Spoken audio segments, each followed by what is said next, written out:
तो शिवपति शंकरशन प्रभु का प्रश्न है कि अगर हम सीनियरों के साथ व्यवहार ठीक से नहीं करते हैं तो हमारी क्या स्थिति होगी। और मेरा ये प्रश्न है सबसे कि सीनियर किसको कहते हैं। तो कौन सीनियर, दीक्षा से सीनियर, इस्कॉन ज्वाइन कब हुआ उससे सीनियर, कितनी माला जप करता है, कितना श्लोक याद है, गुरु महाराज को के कितना क्लोज है, कितना पढ़ा लिखा है, कितना धनवान है, और क्या क्या, सीनियर कैसे निश्चित करेंगे। तो उसके अलग अलग मापदंड है। गुरु महाराज को किसी ने यह प्रश्न बहुत वर्षों पहले पूछा कि गुरु महाराज सीनियर कौन है। तो गुरु महाराज ने उस टाइम पे, जैसे महाप्रभु को 3 बार पूछा गया वैष्णव किसको कहते हैं, वैष्णव के, तो उन्होंने 3 जवाब दिए थे। तो गुरु महाराज को किसी ने जब पूछा तो उन्होंने कहा दीक्षा जिनकी पहले हुई है वो सीनियर है। तो एक सामान्य उत्तर। तो गुरु महाराज को पूछा कि पति पत्नी में एक ने पहले दीक्षा लिया दूसरे ने, तो बोले उसमें भी, यानी अगर पत्नी ने पहले दीक्षा लिया पति ने बाद में लिया तो पत्नी सीनियर है।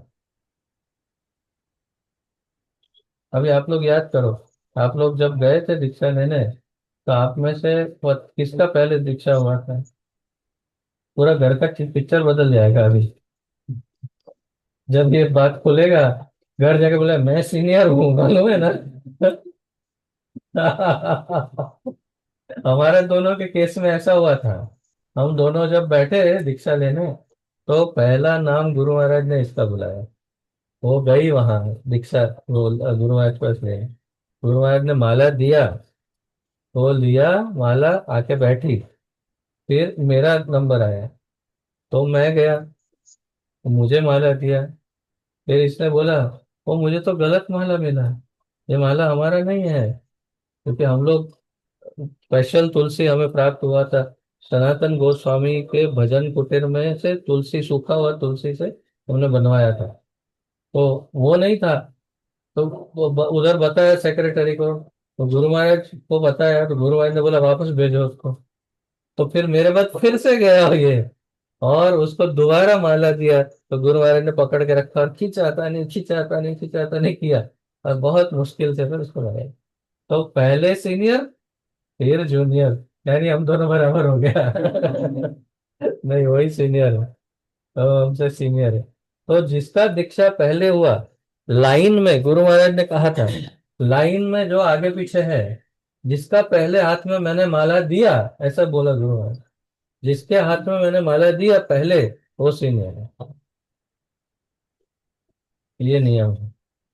तो एक ये उत्तर है, लेकिन ये फाइनल आंसर नहीं है, क्योंकि कई बार अच्छा हुआ नहीं हुआ जो भी हुआ, लेकिन आध्यात्मिक रूप से बहुत ज्यादा उन्नत हो सकता है कोई, किसी कारण से दीक्षा नहीं ले पाया है बहुत सालों तक, तो भी वो सीनियर हो सकता है। तो केवल इतना ही मापदंड कि मात्र दीक्षा से वो बहुत ही, उससे गंभीर भूल हो सकता है। वास्तव में मैं ये कहना चाह रहा हूँ कि सीनियर कौन है, ये एकदम क्लियर तो तब पता चलेगा जब, जैसे तब तक कांचन प्रभु ने कहा, जिससे हम सीखते हैं वो सीनियर है, वो एकदम क्लियर सीनियर है। लेकिन दूसरा प्रकार का सीनियर ढूंढना बहुत मुश्किल है, और इसीलिए सभी का सीनियर समझ के सम्मान करना चाहिए। ये उसका उत्तर है। ठीक है, उचित समझ में आ रहा है, सही लग रहा है। कंफ्यूजिंग है कौन सीनियर कैसे निश्चित करेंगे।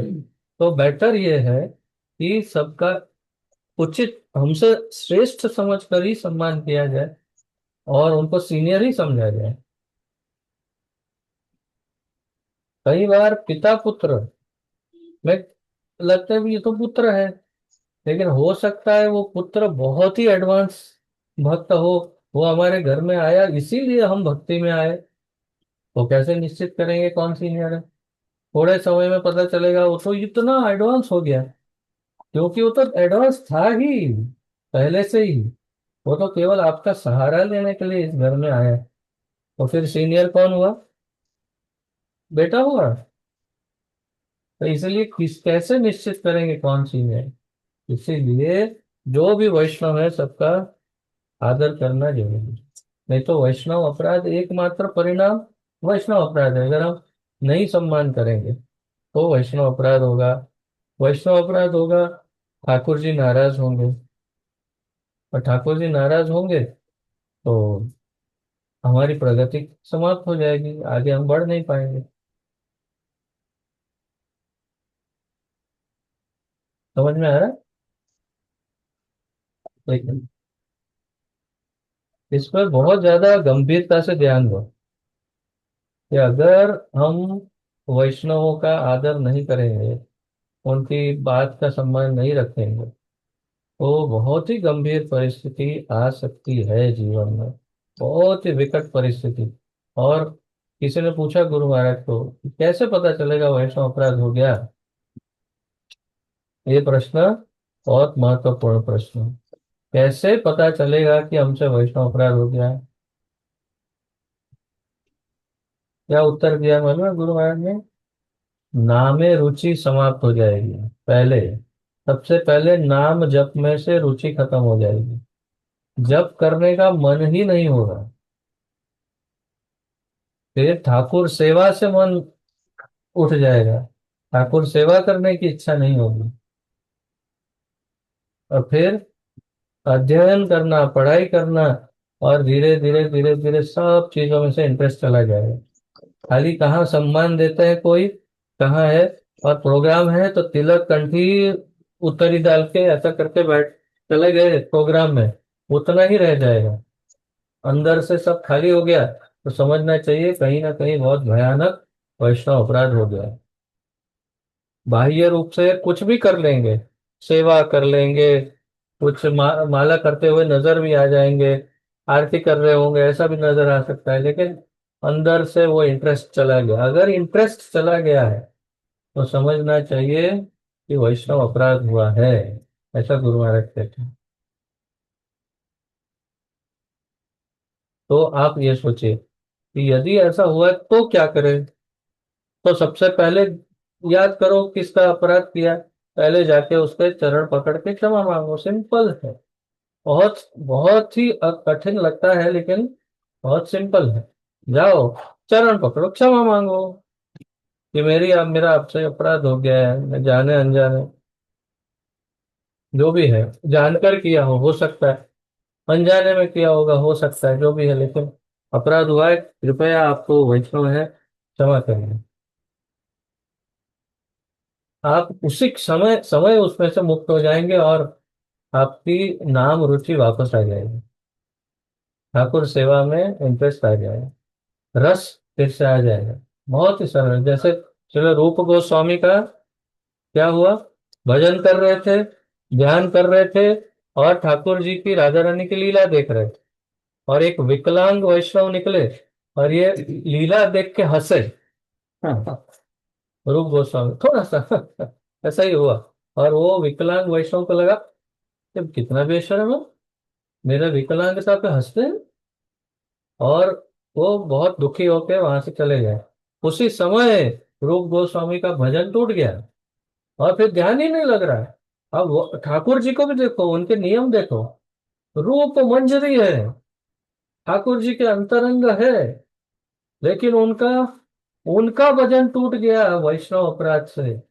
उतने उत्तम वैष्णव का भजन टूट सकता है तो हम और आप किस खेत की मूली है? सोचो तो सही। रूप गोस्वामी का भजन टूट गया। सनातन गोस्वामी को पूछा, बोले उसको ढूंढने का एक ही तरीका है, पूरे गांव को भोज पे बुलाओ। जो नहीं आया समझ लो कि इसको बुरा लगा। और ऐसे ही किया। वो नहीं आए तो दो बोले चलो उनके पास गए। बोले क्या हुआ, किस बात का बुरा लगा है आपको, क्यों नहीं आए भोज पे? बोले आप, मैं निकल रहा था तो हंसे थे। अरे बाबा, मैं तो मेरा तो ध्यान भी नहीं, आप गए थे, लेकिन आपके चरण पकड़ के क्षमा। और फिर उनका ध्यान वापस आ गया। तो कृष्ण कंसेशन नहीं देते रूप गोस्वामी होने से। रूप गोस्वामी को कंसेशन नहीं दिया तो मैं और आप कौन है? और गुरु होते हुए भी, अगर गुरु होते हुए भी, अगर अपने शिष्य के साथ जो भी व्यवहार कर रहे हैं उसमें, अगर शिष्य ने शिष्य अपने शिष्यत्व को नहीं समझा और बुरा लगा दिया, तो गुरु को भी वैष्णव अपराध लग जाएगा। ये इतना खतरनाक है वैष्णव अपराध। ये वैष्णव अपराध इतना खतरनाक है कि अगर शिष्य को शिष्यत्व का नहीं समझ में आया, उसको बुरा लगा, तो गया, वो गुरु को तो लगेगा कुछ ना कुछ। हाँ, फिर ठाकुर जी उसको कुछ ना कुछ प्लान बना के उससे निकालने का प्रयास करवाएंगे, लेकिन लगेगा जरूर। ये इतना भयानक है। तो इसलिए बहुत ज्यादा सावधान रहना है। अब देखो ना, रूप गोस्वामी का उदाहरण, ठाकुर जी ने कुछ नहीं किया, अब वो लग गया तो लग गया, वैष्णव अपराध निकालो। वो रूप मंजरी कोई सामान्य है? श्रीमती राधा रानी की सबसे प्रमुख मंजरियों में सबसे अ, अग्रणी ऐसे रूप मंजरी को अपराध लगा, और राधा रानी और ठाकुर जी दोनों कुछ नहीं कर रहे हैं, दोनों ही बैठे हैं। नहीं तो एकदम से आते ना, अरे जाओ जाओ उसके पीछे जाओ, ऐसा नहीं। नहीं, कुछ नहीं, अभी अपराध लगा है तो पूरी प्रोसेस तो होनी ही है, आपको उनसे क्षमा मांगनी ही है। तो फिर जो हमसे सीनियर हो, जिसने हमको मार्गदर्शन दिया या शिक्षा दिया, उसकी बातों को नहीं माने, उसका अपराध करे, तो हमारी क्या दशा होगी ये सोचो अभी। 10 नाम अपराध में क्या है? गुरोर अवज्ञा, श्रुति श्रुति शास्त्र निंदनम। तो गुरु की अवज्ञा, वो उसका एक 10 नाम अपराध में से एक अपराध है। गुरु यानी अग्रणी, सीनियर, या वास्तविक गुरु, दीक्षा गुरु, शिक्षा गुरु, पथ प्रदर्शक गुरु, उसकी बात नहीं मानेंगे, अवज्ञा करेंगे, तो फिर हाँ, अगर वो शास्त्र से विरुद्ध कुछ बोल रहे हैं और आप अगर नहीं माने, वो भी विनम्रता से नहीं मान रहे, तो भी ऐसा नहीं कि अरे तू तो शास्त्र के विरुद्ध बोल रहा है, चल, ऐसा नहीं कर सकते। गुरु को भी, तो उसमें भी बहुत विनम्रता से धीरे से सरक जाना है, जो उनको भी पता ना चले ऐसे। लेकिन उसमें भी अपराध नहीं कर सकते। तो फिर अगर अपराध हुआ तो क्या होगा? तो ये बहुत हम आराम से जी रहे हैं, बहुत ही मुक्त जीवन जी रहे हैं, हमारा भक्तिमय जीवन जो है बहुत मुक्त जी रहे हैं, लेकिन ये इतना मुक्त और आसान है नहीं। इसमें सबसे बड़ा प्रॉब्लम ये अपराध वाला ही है। बाकी सब बहुत इजी है, लेकिन ये अपराध वाला जो चक्कर है ना, वो बहुत कठिन है इसमें। और मैं आपको सच बताऊं, मेरी नाम में से रुचि अभी चली गई है, सत्य बता रहा हूं। मेरा भजन काफी ज्यादा क्रैश हो चुका है। आप देखो आपके सामने, इस घर में, यहाँ जगन्नाथ मंदिर में रोज 6 बजे आरती होती है। चाहे कितना भी प्रश्न, आज मैंने इनको उठाया, इनको मैंने जगाया, मैंने उनको बाथरूम में भेजा, मैं घर का सारा बाकी का सब कर रहा था, क्योंकि अब वो कुछ कुछ नहीं कर सकती। और फिर वो स्नान करके आई, उसके बाद मैं स्नान करके बाहर निकले थे, सब करते करते 7:30 बज गए। जब मैं कितना भी प्रयास करूं, मैं टाइम पर नहीं ज्वाइन हो सकता हूँ, हो ही नहीं पा रहा हूँ। मैं कितना 4 बजे, 4:15 बजे उठा, तो भी। कहने का तात्पर्य है कि मुझसे कहीं ना कहीं कोई अपराध हुआ है, या तो किसी शिष्य ने अपराध माना है, या किसी अन्य वैष्णवों का, कहीं बहुत वो वृंदावन में भी तो हम रहते हैं, तो कहीं ना कहीं किसी वैष्णव का अपराध हुआ है। और अब मैं क्या कर सकता हूँ? मैं कैसे ढूंढूंगा? मैं तो भोज पे बुलाऊंगा तो किसको बुलाऊंगा भोज पे? वो तो एक गांव था, लेकिन अब मैं क्या करूं, मुझे पता ही नहीं है किसका अपराध हुआ है। लेकिन है, रिजल्ट सामने है, तो मैं समझ रहा हूं कि मेरा वैष्णव अपराध है। लेकिन जो वैष्णव है उसका परम कर्तव्य है कि वो अपराध न ले। अगर वो अपराध लेता है तो वास्तव में वो महामूर्ख तो है, लेकिन उसका भी पतन निश्चित है, क्योंकि उसकी वजह से दूसरे वैष्णव की प्रगति भी रुक गई, क्योंकि उसने बुरा माना। अब बुरा नहीं मानेगा तो उसका भी प्रोग्रेस होगा, उसका भी होगा। तो बुरा मानना ही नहीं है। हम्म। तो वो, अब ऐसी स्थिति है, मैं आपको वो एकदम वास्तविक ओपन चैप्टर बता रहा हूँ, रिकॉर्डिंग भी हो रहा है कि ये स्थिति है। लेकिन मुझे पता ही नहीं है कि क्यों इतना समय बीत गया, मंगला आरती अटेंड नहीं कर पा रहे हैं। नहीं तो वृंदावन में हमने 6 साल तक लगातार कंटिन्यूस हम मंगला आरती में मंदिर में जाते थे। वो मंगला आरती अटेंड करता था 4:30 बजे की, ये क्या है, ये तो 6 बजे की आरती है। अभी इधर इसी रूम में यहाँ पर वो नहीं अटेंड कर पा रहा हूँ। तो ये है वैष्णव अपराध का फल।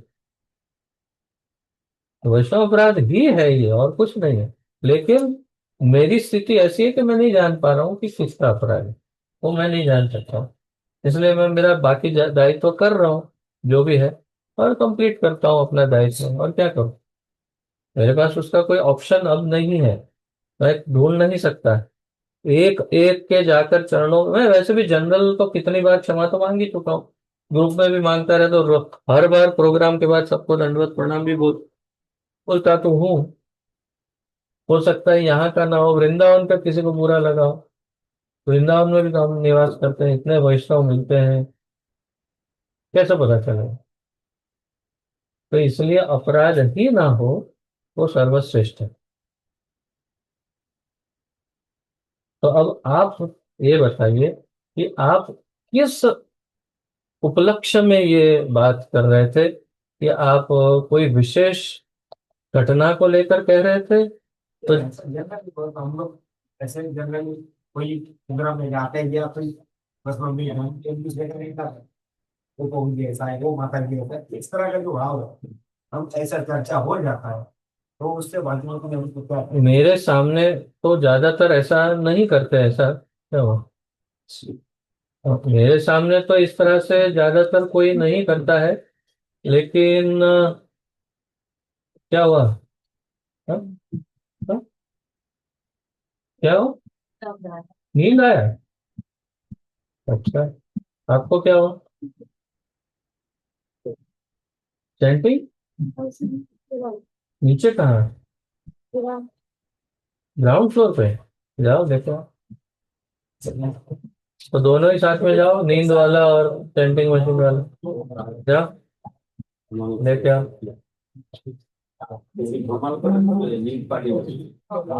Okay.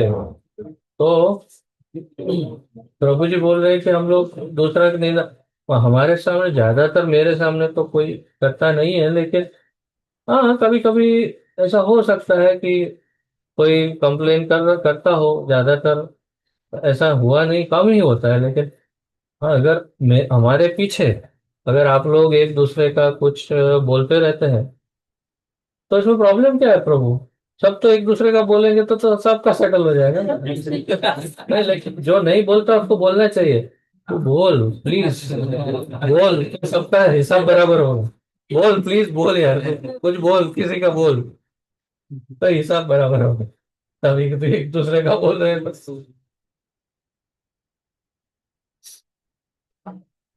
Yes.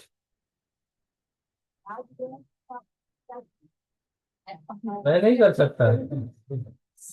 Yes, very important question, but मैं नहीं कर सकता क्योंकि मुझे पता ही नहीं चलेगा ना कि मेरा किसका अपराध हुआ। उसके लिए रूप गोस्वामी के पास सामने ये हल था, भगवान ने ऐसा उनको ऑप्शन दिया था।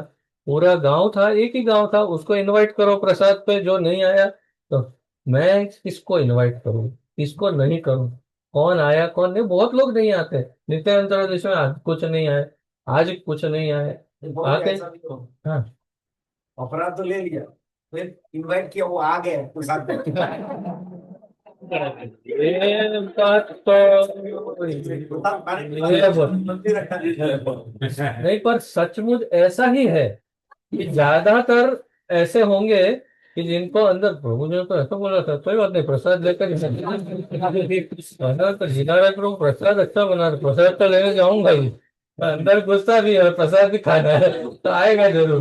बोले और केक भी है आज तो, आज तो जाना ही पड़ेगा। आजकल के जनरेशन में तो ज्यादातर ऐसा ही है कि जो प्रसाद खा के अपराध पेट में रखेगा तो फिर खाने के बाद ये नहीं हो जाएगा। क्या, खाने के बाद कट नहीं कुछ नहीं, उसका मन में गुस्सा है ना, उसका जाएगा। मन में गुस्सा है तो क्या करेंगे, उसको बुरा लगा है तो क्या करेंगे, वो तो रखेगा ही मन में, तो क्या करेंगे फिर। इसलिए ये तो सही बात है, अब उसका कोई सॉल्यूशन नहीं है। पर तुम चिंता मत करो ठाकुर जी, अगर एक भक्त की चेतना एकदम क्लियर है तो ठाकुर जी ने ये व्यवस्था भी कुछ सोच समझ कर ही की होती है। ऐसी व्यवस्था भी ठाकुर जी ने कुछ सोच समझ कर ही की होती। ऐसा नहीं बोलो कि हृदय में से ठाकुर जी के लिए प्रेम खत्म हो गया। मैंने ये कहा कि माला टाइम पर नहीं होती है या साधना सही नहीं होती है तो वैष्णव अपराध है, और भगवान के लिए प्रेम समाप्त हो गया, ऐसी इतनी बड़ी दुर्घटना अभी तक होने नहीं दी है ठाकुर जी। तो मेन तो वही है कि कृष्ण प्रेम वो है कि नहीं। तो इनकी कृपा से और गुरु महाराज श्रील प्रभुपाद की कृपा से प्रोग्रेसिंग है, उसमें प्रॉब्लम नहीं है, वो बढ़ रहा है, उसमें प्रॉब्लम नहीं है। लेकिन हाँ, साधना में अवश्य ही बहुत बड़ा अवरोध है, और ये एकदम निश्चित है कि उसका अर्थ ये है कि वैष्णव अपराध है। मैं यहाँ पिछले साल बीमार पड़ा, मालाएं बहुत छूट गई मेरी, तो बैकलॉग लेके मैं वृंदावन गया था। वृंदावन में इतने महीनों में, कितने महीने रहे हम, उतने महीनों में मतलब 200-300 माला कुछ ऐसा कुछ था शायद बैकलॉग, वो करते करते करते करते 25 माला पे आया मैं। 25 माला रह गई थी फिर भी, पिछले टाइम की, वो लेकर मैं यहाँ आया।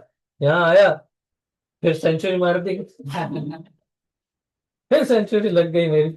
अब मेरी 103 माला बाकी है फिर से। और और फिर होम्योपैथी बहुत, अभी भी आप भक्त लोग भगवत कृपा से स्वस्थ हो और स्वस्थ ही रहो। लेकिन दूसरे और भी आते हैं कोई ना कोई, और एक एक केस में, जैसे दर्शना माता जी अभी तक 3 बार आई, और तीनों बार 5-6 घंटा बैठ के गई। तो रात को एक बार, रात को 1 बजे वो और एक अंध लड़की को लेके आई थी, वो अंध, तो रात को 1 बजे यहाँ से गई। मैंने 1 बजे उनके मुंह में दवाई डाली और भेजा जा, मतलब इतना देर तक। बट वो आपका वेस्ट नहीं है, वो आपका पिक्चर नहीं नहीं, कहने का हाँ परिचय है वो सही है ना, पर साधना तो, जो रेगुलर साधना है वो तो सफर हो ही रही है। तो यानी हमारी हेल्थ, हेल्थ का मेरा क्या इशू, रोज सुबह उठूंगा और इतना वीकनेस हो जाती है। आप तो मेरी आवाज से समझते होंगे कि कई बार मैं जो बोलता हूँ बहुत वीक आवाज हो जाती है, तो समझ में ही नहीं आता क्या होता है। मैं समझता हूँ अंदर से कि कहीं कुछ अपराध हुआ है। अब वो वैष्णव ठाकुर को कौन है जिनको मेरा बुरा लगा, मैं कैसे जानूं। इसका कोई ऑप्शन नहीं है, उपाय नहीं है। बट ठाकुर जी, राधा रानी, श्रीमती राधा रानी, गुरुदेव कुछ कुछ करेंगे। अगर बाहर निकलो ना ठीक है, नहीं तो फिर क्या चलवा रहे हैं ये, हाँ क्या सॉल्यूशन है उसका? हाँ? नहीं जानना है ना मुझे। वीडियो बना के मुझ इंटरनेट में छोड़ो। हाँ, वीडियो बना के इंटरनेट में छोड़ो। वीडियो बनाकर इंटरनेट पे छोड़ दो कि भाई किसका अपराध हुआ है, मेरे सामने आओ, सामने आओ। इनाम देंगे। हाँ? इनाम देंगे, पहले तो इनाम देंगे, प्रभु जी वो जिंदा या मुर्दा 1 लाख। हैं? तो रोज सुनता हूँ, मेरी आवाज में सुनता हूँ, मेरी आवाज में रिकॉर्ड करके रोज सुनता हूँ। उसमें कुछ नहीं होता है। अब देखो मेरा जो देख स्पष्ट दिख रहा है वो ये है कि अपराध है। उसका रीजन है कि अच्छा, वृंदावन वासी का आपने एक और बात मैं बता दूं, उसमें बहुत स्पष्ट रूप से कहा गया है कि अगर आपने अनजाने में किया है अपराध तो ही वो उससे जाएगा, नहीं तो नहीं है। अब मैंने, हो सकता है मेरा स्वभाव भी ऐसा है, मैंने किसी को कुछ बोल दिया होगा, हो भी सकता है, और उसने इतना बुरा लगा दिया। और जैसे एक एक उदाहरण देता हूं मैं। एक बार हम लोग श्रील प्रभुपाद हाउस में थे, और वहां पर, वहां के वृंदावन में प्रभुपाद हाउस में, वहां के बहुत सीनियर अधिकारी अधिकारी भक्त ब्रह्मचारी। तो उनके साथ हमारा कुछ समझ में कुछ अंतर आया। तो मैंने थोड़ा सा उनके साथ ऐसे व्यवहार किया, उन्होंने भी मेरे साथ थोड़ा सा ऐसा व्यवहार किया। हम दोनों दुखी हो गए। दूसरे दिन से मंगला आरती जाना ही बंद हो गया।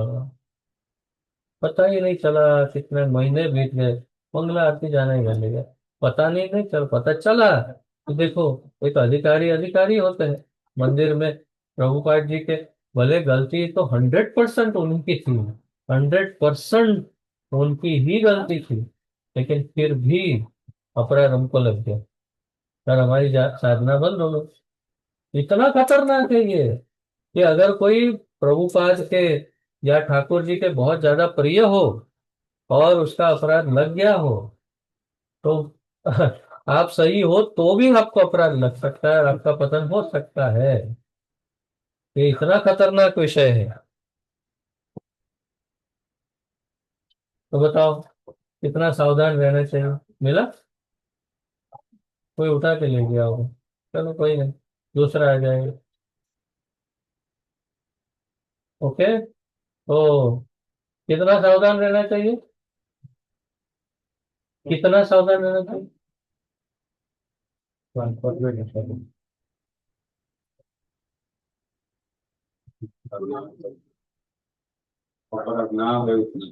ध्यान ही नहीं है मेरी बात में, जवाब ही नहीं दे रहे इतना। मतलब डायरेक्ट अपराध करके ही बैठे हैं कि नहीं सावधान क्या क्या क्या बोला, क्या कहा। अपराध ना हो उसके लिए कितना सावधान रहना चाहिए। ज्यादा दिमाग लगा होना है। विनम्रता से अपराध नहीं टलेगा, क्योंकि अपराध कब होता है, कैसे होता है, वो पहले जाने। कैसे हो सकता है अपराध? केवल आपकी उपस्थिति मात्र से भी अपराध हो सकता है। किसी भक्त को आपकी आवश्यकता नहीं है, मानो, लेकिन आप जाकर के उपस्थित हो गए हो, वहां पर खड़े हैं। अरे ओ, ये कैसे आ गए? अरे, इनको तो हमने बुलाया भी नहीं था यार।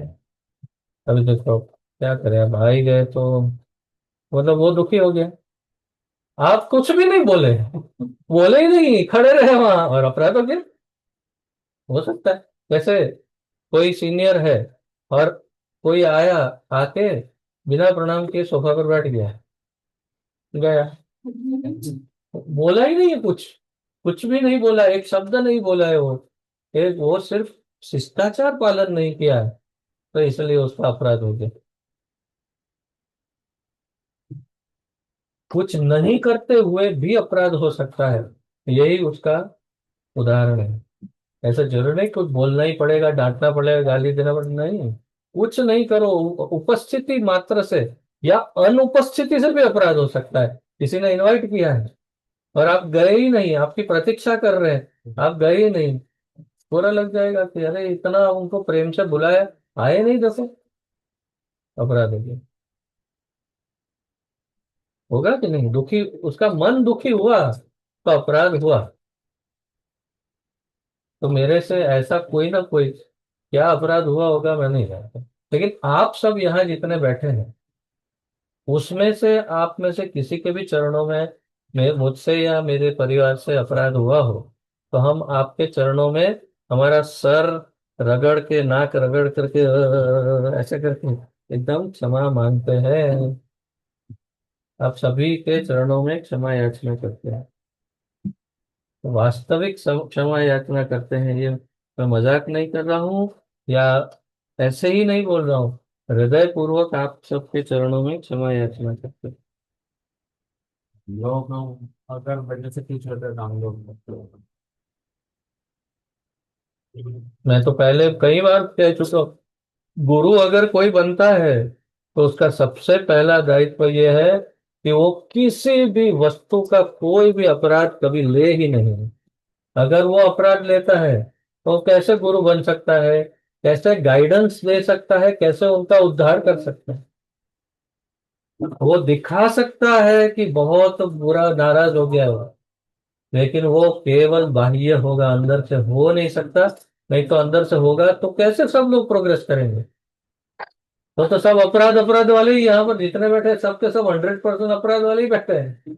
बताओ, मैं गिनती करके बताऊं किसका क्या क्या क्या क्या क्या क्या क्या क्या क्या क्या खाते में अपराध हुआ है? बताओ। नहीं। लेकिन अगर उसकी गिनती करेंगे तो कैसे प्रोग्रेस होगा? इसलिए गुरु तो अभी अपराध ले ही नहीं सकता। हाँ, लेकिन आपको क्षमा फिर भी मांगनी तो चाहिए। ये तो दायित्व तो है ही कि क्षमा तो मांगनी ही चाहिए कि अगर हमसे अपराध हुआ हो तो। और गुरु उससे प्रसन्न होंगे तो आशीर्वाद मिलेगा कि हाँ, ये विनम्रता बहुत अच्छी है इनकी, तो आशीर्वाद जरूर मिलेगा। लेकिन हाँ, ये अलग बात है कि अगर कोई अपराध हुआ है और फिर ये समझो हाँ ठीक है ना, गुरु गुरु है ना, गुरु बुरा तो कुछ नहीं, चलता है चलता है, इसमें क्या है? गुरु के सामने वो थोड़ी अपराध मानेगा। करते रोते 2-3 बार हो गया तो कोई बात नहीं। ऐसा, ये बात थोड़ा गड़बड़ हो गई। और दूसरी बात जो मैं पहले भी एक बार बताया था, गुरु की डांट। गुरु अगर डांटता है तो वो वास्तविक गुरु है। अगर नहीं डांटता है तो डुप्लीकेट गुरु है। क्योंकि गुरु का दायित्व, परम कर्तव्य है कि उसको किसी भी तरह से एन केन प्रकारेण, शाम दाम दंड भेद, कुछ भी करके कृष्ण के पास ले जाना, उसको कृष्ण का शुद्ध भक्त बनाना, ये परम कर्तव्य किसका है? गुरु का। उसके लिए उसको कितना भी कठोर क्यों ना होना पड़े या कुछ भी क्यों ना करना पड़े, वो अवश्य ले जाने का प्रयास करेगा। लेकिन अगर उसकी डांट को अपमान मानेंगे तो शिष्य से बड़ा मूर्ख और कोई नहीं है। अगर गुरु की डांट को अपमान मानेगा, उससे बड़ा मूर्ख और कोई नहीं है। समझ में है? समझ में आ गया? उससे बड़ा मूर्ख और कोई नहीं। तो गुरु क्या कामना करता है? उसका अपमान करेगा, डांटेगा। लेकिन एक और बात बताता हूँ, जिसको ज्यादा डांटेगा, ज्यादा अपमान करेगा, उसका ज्यादा चांस है प्रोग्रेस करना। हो सकता है वो ज्यादा उन्नत भक्त है, इसलिए उसको ज्यादा डांट पड़ेगी। ये वास्तविकता है। और अगर किसी को डांट नहीं पड़ रही है तो अब मैं गुरु महाराज को जो ईमेल लिखने वाला हूँ, उसमें मैंने उसका पूरा ड्राफ्ट सोचा है। तो उसमें मैं यही लिखने वाला हूँ कि अब मुझे रियलाइज होता है गुरु पद पर बैठकर कि मैं कितना दुर्भाग्यशाली हूँ कि आपसे मुझे कभी डांट नहीं मिली है। मतलब कि मैं इतना अच्छा शिष्य नहीं हूँ। अगर मैं आपका प्रिय शिष्य होता तो आपने कई बार मुझे डांटा होता। और इस बात का बहुत दुख है मेरे हृदय में। ये मैं उनको लिखने वाला हूँ। तो क्या अब मैं समझ सकता हूँ कि जिसको डांट ज्यादा पड़ी है, वास्तव में वो इतना उन्नति का अधिकारी और प्रिय होता है।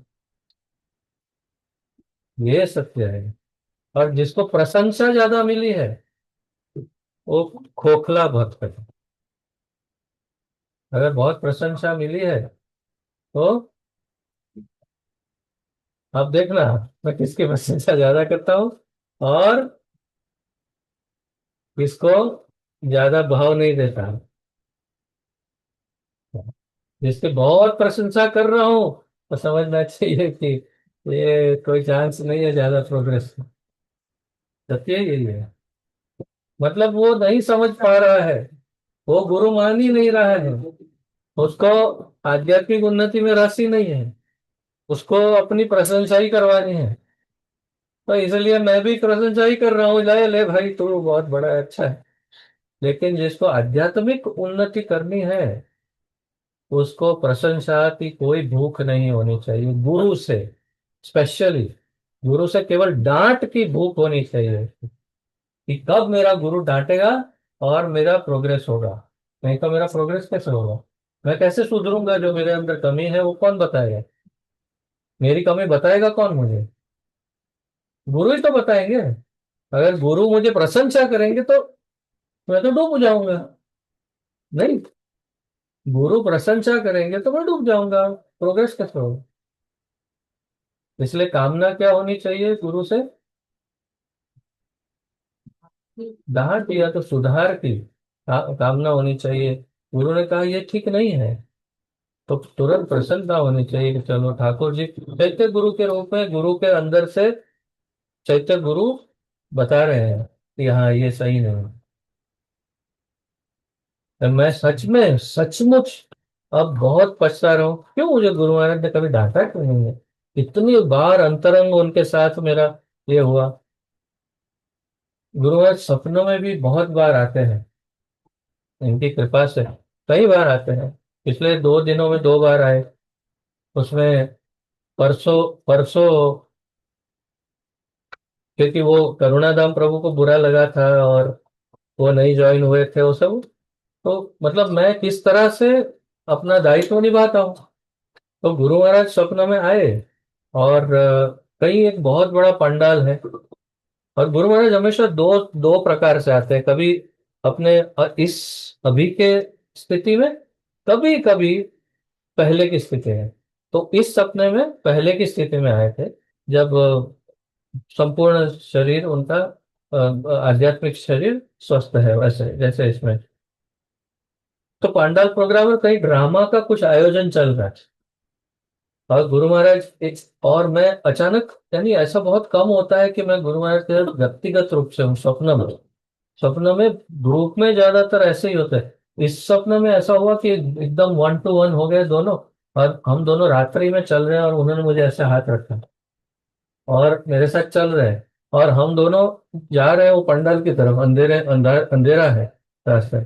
और मुझे कहते हैं मैं चाहता हूँ तुम ड्रामा में नंद बाबा का रोल करो। मैं बोला हाँ, क्यों? मतलब ऐसा नहीं पूछा मैंने बोला जी गुरु महाराज। हाँ, तो मैं कुछ पूछूं उससे पहले उन्होंने बोला क्योंकि तुम पिता बहुत अच्छे हो।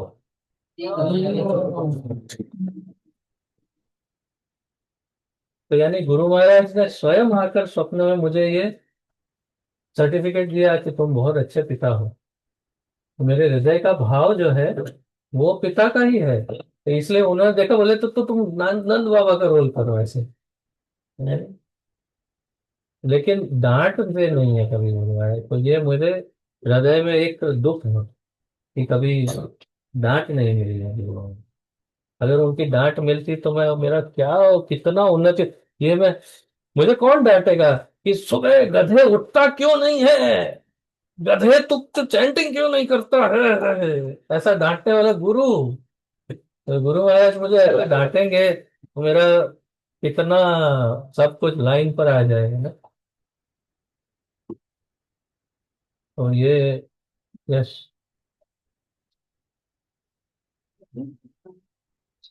काफी धीरे धीरे फिर और धीरे धीरे रह रहे हैं। तब वहाँ प्रसाद का कुछ चल रहा था, तो तब तक क्या पीछे उनके घर के पीछे लॉन में प्रसाद का तो उस वक्त मम्मी जब होते हम्म तो कहना नहीं, वो ऐसे ही उनके घर आता है हम्म इतना जोर से बोले थे, हम्म इतने लोग चल रहे थे हम्म और सबकी नजर उनकी तरफ थी। हम्म अब पता भी चल रही है उनको डांट पड़ रही है और फिर कुछ नहीं पड़ी। फिर इसके बाद देखकर पहले मैंने इतना ज्यादा तुम्हें बोला लेकिन कुछ ये नहीं है। बोले कि आप जो भी बोलेंगे हमारे अच्छे के लिए ही बोलते हैं। और दूसरा उन्होंने ये भी चीज बोला था, क्वेश्चन में मैंने जो बोला कि अगर कोई सीनियर या गुरु शिक्षा गुरु या गुरु कोई डांटता है तो उनके जो पाप होते हैं, उनके जो कर्म जो होते हैं प्रारब्ध, वो कटने लगता है। ये शास्त्र उक्त बात है कि मैंने स्वयं पढ़ा है शास्त्र में कि जब गुरुजन डांटते हैं तो उनकी डांट से हमारे अनेक जन्मों के पाप जो है वो जल जाते हैं। अगर आप रिएक्ट ना करो हाँ, अगर आप रिएक्शन ना दो तो, अगर आप में बोले "ए, क्यों डांटता है" तो गया, तो आप बोलेगा 1 मिनट में वापस आता हूँ, ऐसा। यस। तो बुरा लगाना चाहिए किसी भक्त के कोई बात का, या किसी भक्त को बुरा लगे ऐसा करना चाहिए, या पीछे से उनकी बातें करनी चाहिए। तो ये प्रैक्टिस अगर किसी की हो तो उसे विथ इमीडिएट इफेक्ट तुरंत ही उसको बंद कर देना चाहिए। यदि किसी का अब ऐसा पीछे बात करने का आदत हो तो। ऐसा नहीं मेरी बात करते हो सब पीछे से, अरे प्रभु जी ऐसा करते, प्रभु जी ऐसा करते, पता नहीं ऐसा करते हो तुम। अब ऐसे कोई बात करता है,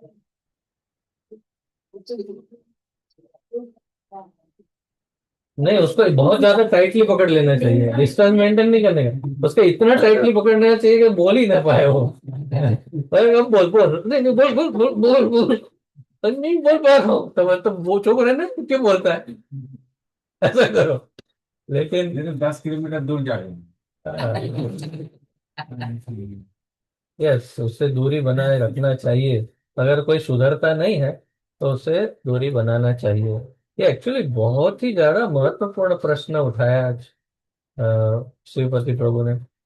बहुत ही पूरा का पूरा चर्चा ही उसी पर हो गया, और बहुत ज्यादा, सबसे ज्यादा महत्वपूर्ण है, सबसे अधिक महत्वपूर्ण बात। क्योंकि सारी की सारी भक्ति, अगर रूप गोस्वामी की भक्ति क्रैश हो सकती, वो भी अनजाने अपराध से, तो हमारा क्या हो जाएगा सोचो। हाँ। लेकिन ये भी एक सोचने की बात है कि जिनका आदत ही हो, जैसे ही वो इधर से उधर गया, तो फिर भगवान भी सोचेगा यार इसको, इसको बाहर निकालो, अपराध के रेंज से ही बाहर निकालो, ये तो सुधरने वाला ही नहीं है, इसको क्या अभी अपराध लगाए बोलो। ये तो एक सेकंड चुप नहीं रहता, ये टर्न हुआ तो उसका, वो टर्न हुआ तो उसका, जिससे बात कर रहे हैं वो गया तो उसका बोलने लगेगा। तो फिर ऐसा कोई है, ऐसा मतलब बताना मत मुझे, ये मतलब हाँ प्रभु जी है ना, वो है ना, वो है। ऐसा नहीं, बट अगर ऐसा कोई है तो उससे दूरी बनाए रखो, जरूरी है।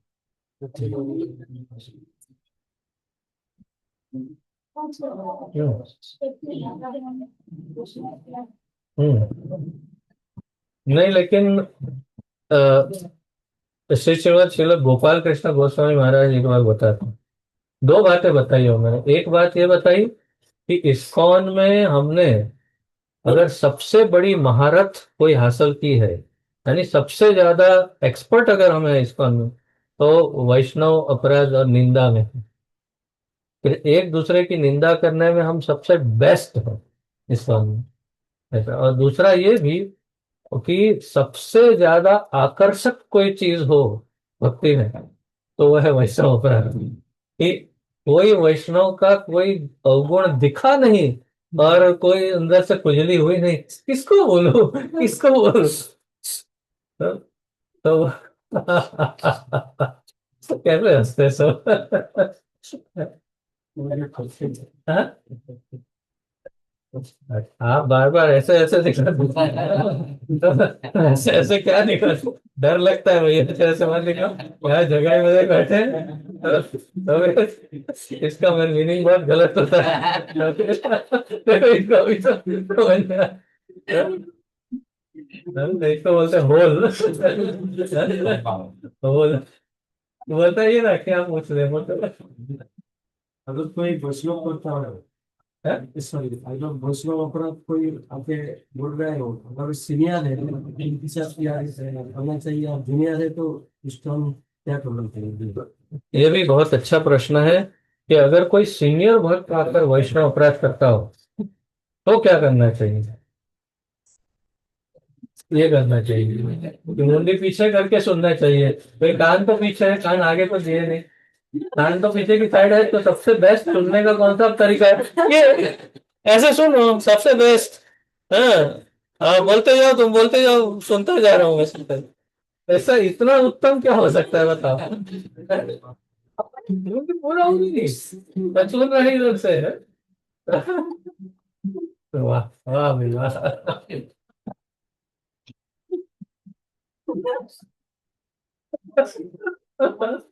कमाल है। बताओ। तो सीनियर अगर कोई वैष्णव अपराध करने आता है या नहीं, डिस्कशन करता है, वो बंद करो प्याज लहसुन, और जल्दी से दरवाजा बंद करो। बंद है। तो यहाँ से आ रहा होगा, और जहां से भी आ रहा है तो बंद करो थोड़ी देर के लिए।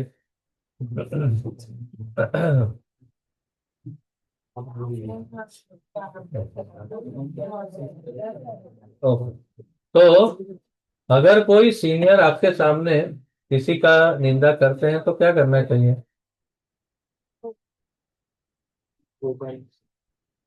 हाँ? क्या है? क्वेश्चन नहीं समझ में आया। अच्छा। तो जो पूछा प्रभु जी ने वही कि कोई सीनियर भक्त, हम आप जूनियर है, आपसे सीनियर भक्त किसी की निंदा कर रहे हैं आपके सामने, तो आपको क्या करना चाहिए? हाँ प्रभु जी, आप तो बहुत महान है, आप बोलिए ना, किसकी करनी है? चलिए तो शुरू करते हैं, आइए।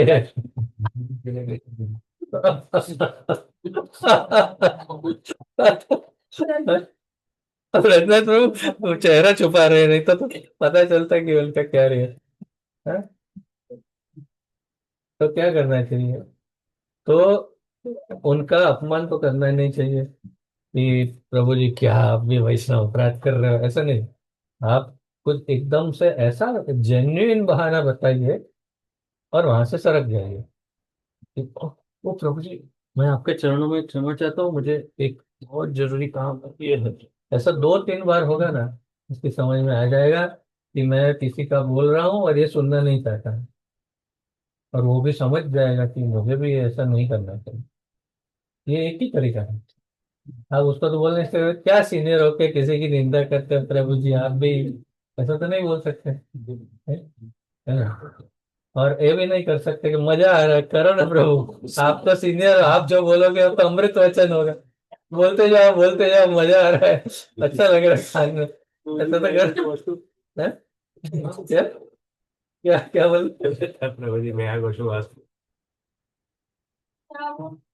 उधर सामने सामने जब बात करेंगे। अच्छा अच्छा। अच्छा ओ, मैं भी सोचना पड़ेगा ये बोल रहा है, वो बहाना बता रहा है। बोलता है कि जो वैष्णव कोई निंदा कर रहा है, बोले प्रभु जी मैं गो टू वॉशरूम।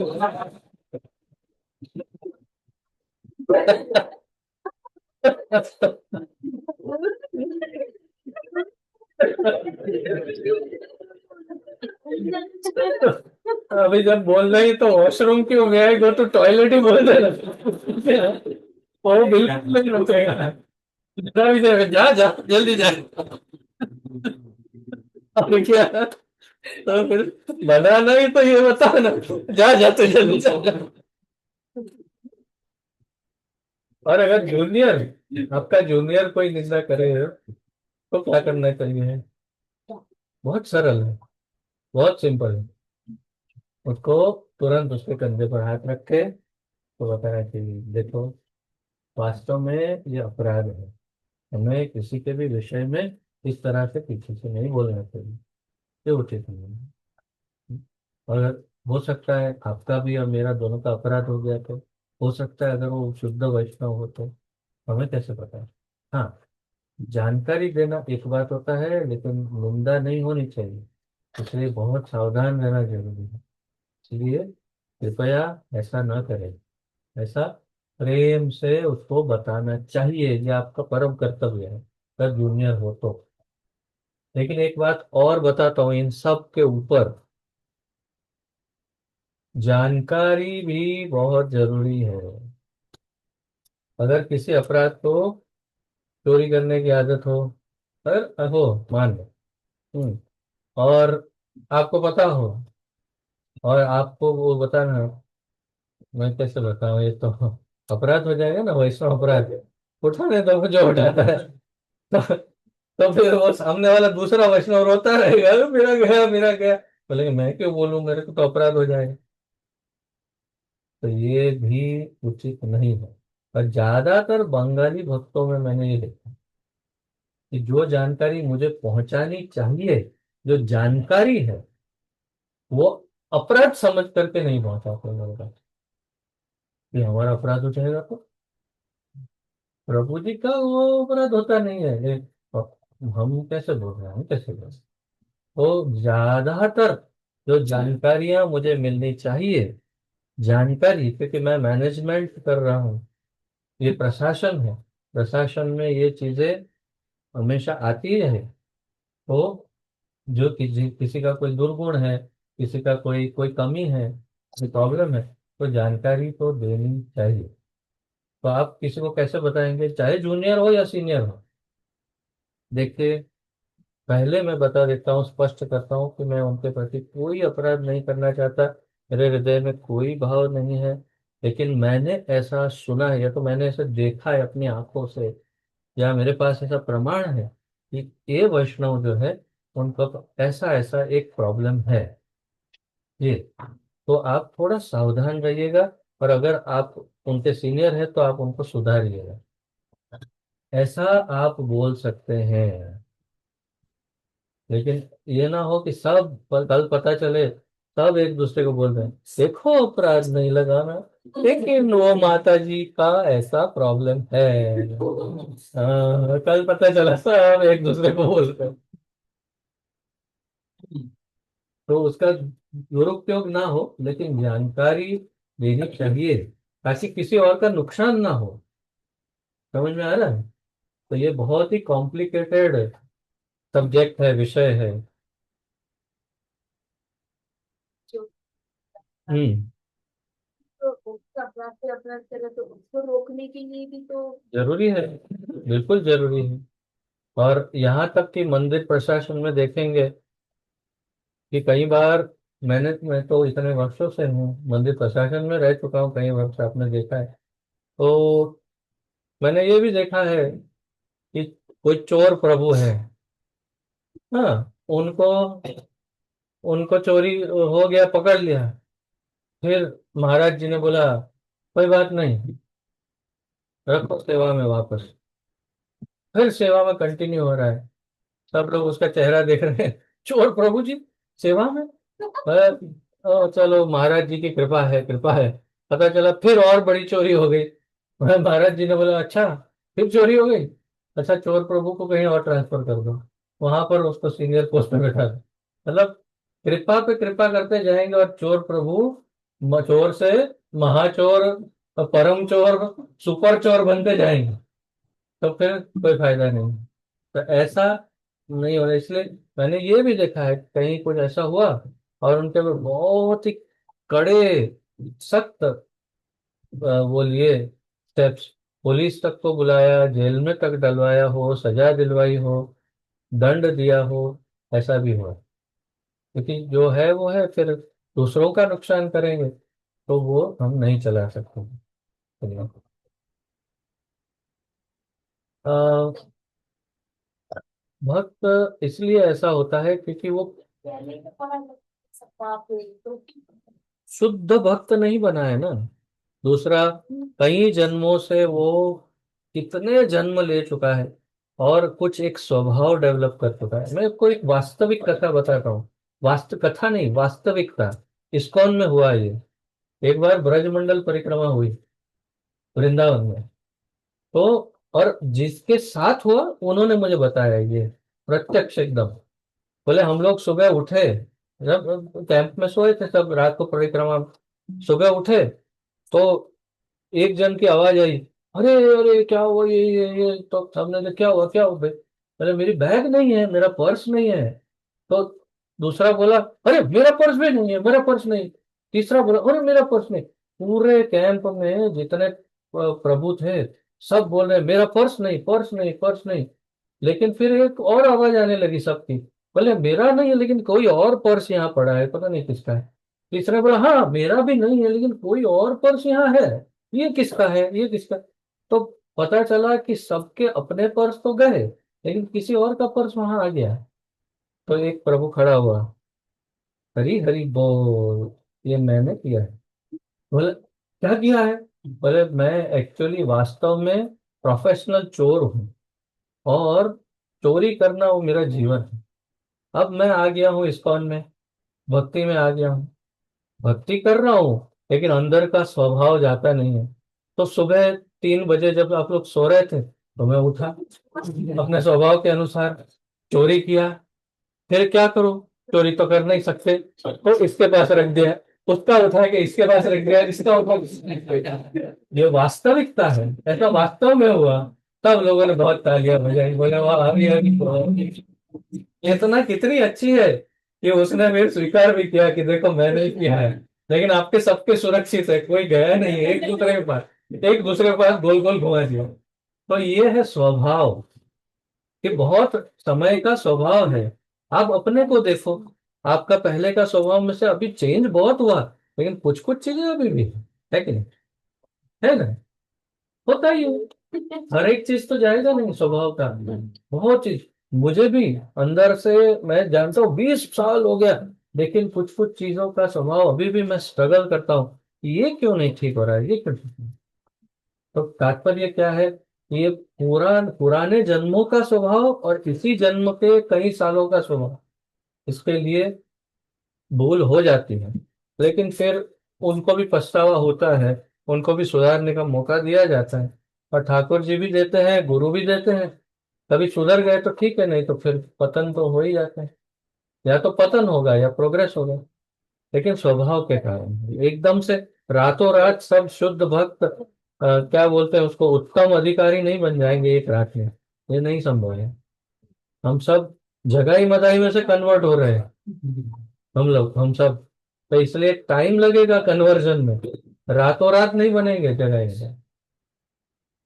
क्या क्या तो और भी वेस्ट बंगाल वाला तो ज्यादा जगह मजा है, तो आप लोग तो इतना नहीं है।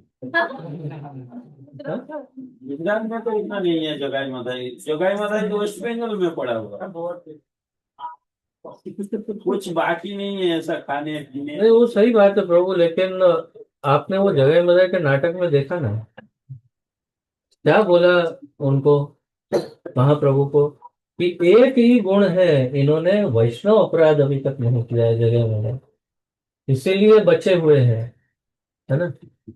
तो वैष्णव अपराध यहाँ पर होता है कि वेस्ट बंगाल में होता है कि नहीं होता है, उसके ऊपर सब आधार है। अगर वैष्णव अपराध होता है, वो कुछ नहीं खाता पीता होगा, लेकिन वैष्णव अपराधी होगा तो गया काम से, बहुत बुरा जीवन होगा उसका, बहुत बुरा जीवन। मैं खुद देखता हूँ ऐसे लोगों को कि जो बहुत ही सिंसियर है, लेकिन वैष्णव अपराधी हैं, ठाकुर जी के अपराधी हैं, नर्क जैसा जीवन होता है। तो इसलिए वैष्णव अपराध से सबसे अधिक बचना चाहिए। तो क्या प्रश्न था, किस पर हम चर्चा कर रहे थे? हाँ तो भी कोई सीढ़ियाँ रहती है तो वैष्णव अपराध करते ही रहते हैं। तो जूनियर आए तो उसे समझाना चाहिए, सीनियर आए तो उनसे जाना चाहिए। और अगर जानकारी है तो वास्तविक जानकारी देनी चाहिए, लेकिन बिना अपराध भाव के, बिना द्वेष के, हृदय में द्वेष नहीं होना चाहिए। हृदय में जानकारी, केवल जानकारी, ये दे सकते हैं। समाधान मिला है प्रभु? या आपके तरफ से कोई ऐसा समाधान आपने सोचा है कि ये, जैसे आपका कोई सुझाव? ओके, नहीं हो सकता है कि ऐसी परिस्थिति में क्या करे, सोचा हो कुछ, किसी का कोई किस चीज में? जैसे हमने आईडीसी कोर्स किया है, इसमें एक प्रश्न आता है जो शिक्षा गुरु बहुत होता है और दीक्षा गुरु एक होता है। इसका तात्पर्य क्या है? तो हम एक गुरु को छोड़कर इसका दूसरा गुरु पकड़ लें। उसका प्रभु जी का प्रश्न ये है कि आईडीसी में हमने सीखा है कि शिक्षा गुरु बहुत हो सकते हैं, दीक्षा गुरु एक होते हैं। तो इसका तात्पर्य क्या है, प्रभु जी का प्रश्न है।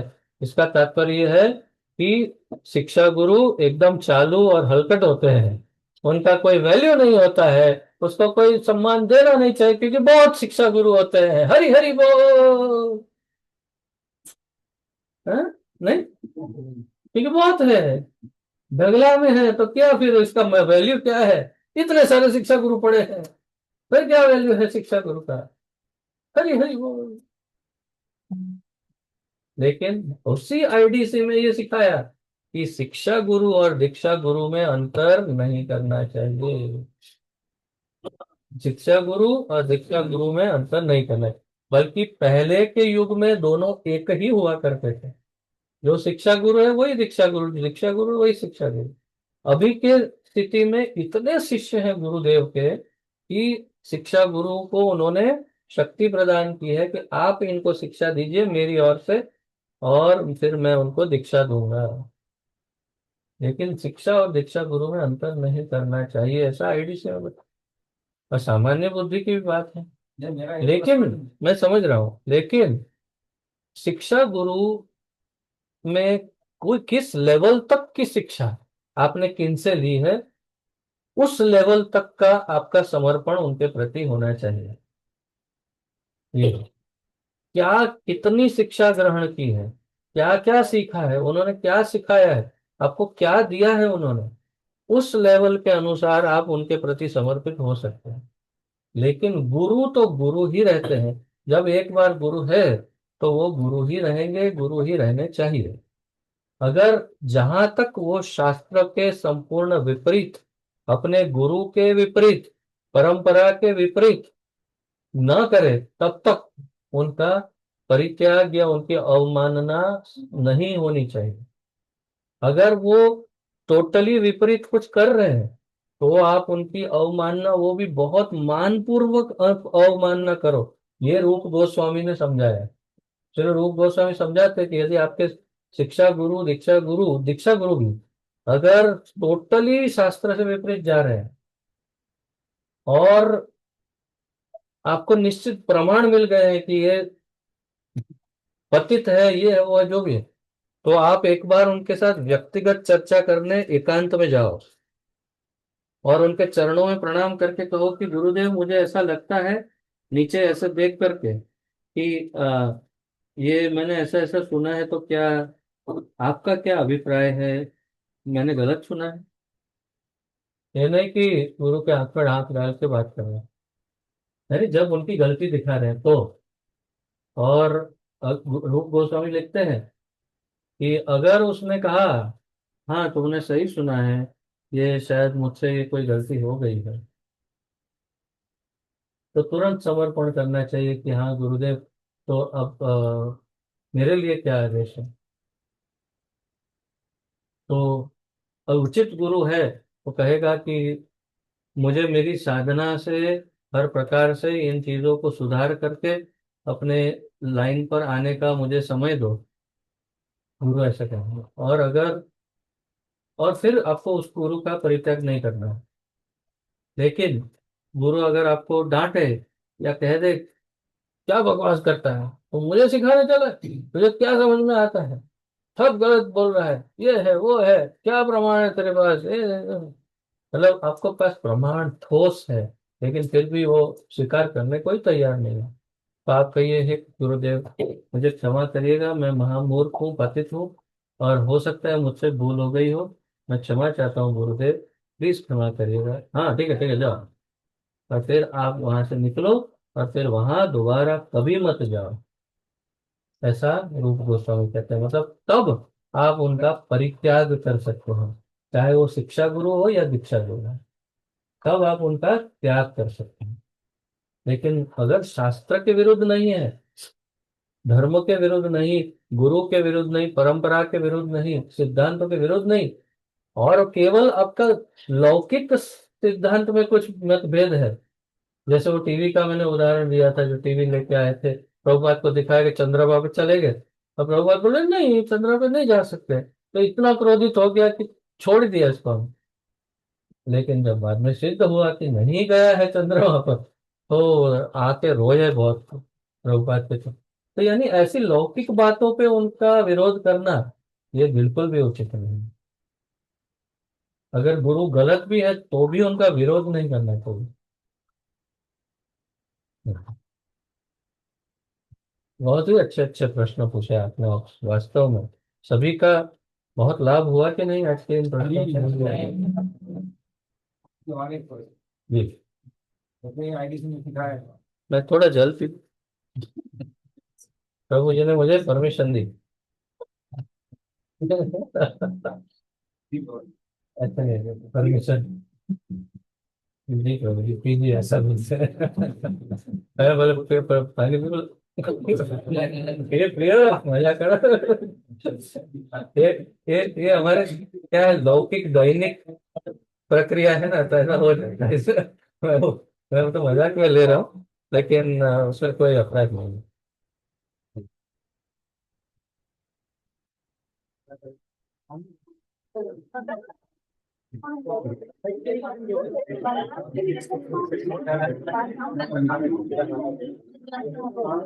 जिनको सभी के लिए जल की बोतलों एक अंदर से जो चाहिए तो ले लो, मैं भेजो। माता जी, झूलन लीला माता जी, सप्लाई कीजिए सबको पानी। तो जी पूछिए सर। दीक्षा काले दीक्षा काले शिष्य करे आत्मसमर्पण ये दीक्षा दीक्षा वो दीक्षा को बहुत बार सुना नहीं, ये दीक्षा के लिए ही सीमित है कि दीक्षा काले शिष्य करे आत्मसमर्पण, से ही काले कृष्ण तार करे आत्मसम। मतलब उसको अपने आत्मसम बनाते हैं कृष्ण, कि मेरे शिष्य से, मेरे जो भक्त हैं उससे दीक्षा लिया है तो ये तो मेरे बराबर हो गया, ऐसा। तो कृष्ण उनको आत्मसम करते हैं, लेकिन उस अधिकारी दीक्षा, सॉरी, दीक्षा गुरु से अगर आपने दीक्षा ली है तो कृष्ण आपको अपने समान बना लेते हैं, मानते हैं। ये केवल दीक्षा गुरु के साथ ही संभव, ये शिक्षा गुरु में नहीं। हम जो शिक्षा गुरु के साथ आपको समर्पण नहीं करते आत्मसमर्पण करना चाहिए अगर आपने निश्चित कर लिया है कि हाँ ये गुरु हर तरह से परफेक्ट है, हमने चेक कर लिया है, तो उसको आत्मसमर्पण करना चाहिए। आत्मसमर्पण मतलब उनकी हर बात को मानना चाहिए, लेकिन और वो आत्मसमर्पण से भी कृष्ण वैसा ही प्रसन्न होंगे। मतलब उसमें भले लिखा नहीं शास्त्र में, लेकिन कृष्ण प्रसन्न तो होंगे ही, क्योंकि वो भी तो उसी गुरु के प्रतिनिधि हैं, इसलिए। तो बात आपकी उचित है, लेकिन शास्त्र में मैंने पढ़ा नहीं। ये क्या? बोलो, बोलो, बोलो ना। हाँ बोलो बोलो बोलो बोलो बोलो बोलो।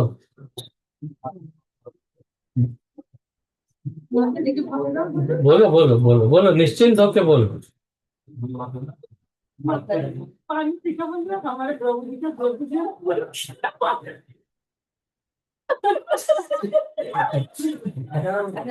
ये क्या है?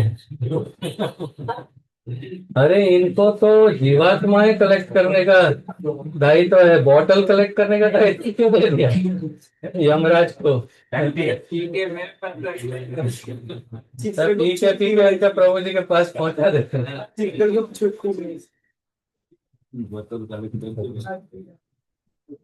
प्रभु आप कुछ कहना चाहें,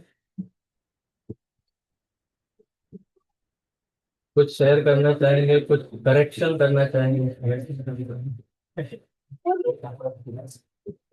क्योंकि हम आपसे सुनना चाहेंगे, क्योंकि आप और बहुत बड़े बड़े स्रोतों से कई चीजें सीखते आए हैं, जो हमें हम तक नहीं पहुंचा।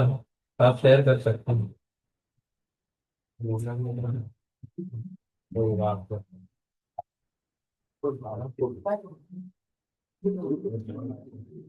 ओके, कचरा कलेक्शन बाद में करते हैं। बस ऐसे छोड़ दीजिए, छोड़ दीजिए। ये भी एक प्रश्न है, मैं जो देखता हूँ, जब आदेश या इंस्ट्रक्शन दिया जाए तो उसको कितनी देर के बाद पालन करना चाहिए, कितना समय लगाना चाहिए उसको पालन करने में, वो एक प्रश्न है मेरा। कितना समय लगाना चाहिए? है? तभी कर देना चाहिए। ऐसा होता नहीं है तो क्या करे गुरु?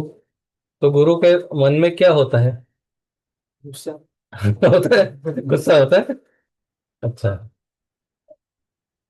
हाँ होता है गुस्सा, लेकिन करे क्या? गुस्सा कैसे दिखाए?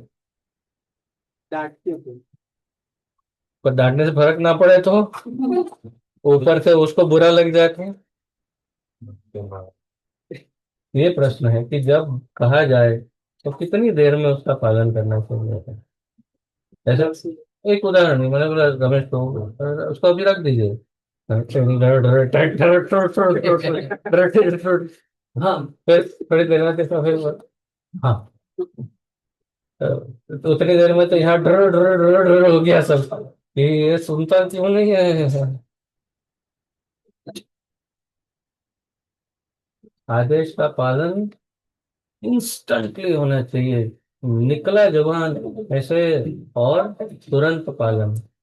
उसका उदाहरण क्या है, हनुमान जी और गरुड़ जी। वो कैसे बैठते हैं, ऐसे पोजीशन में ठाकुर जी के सामने देखते बैठते हैं कि ठाकुर जी ने कुछ कहा नहीं और तुरंत पालन, इमीडिएटली, यानी इंस्टेंटली इमीडिएटली पालन कर लेना चाहिए।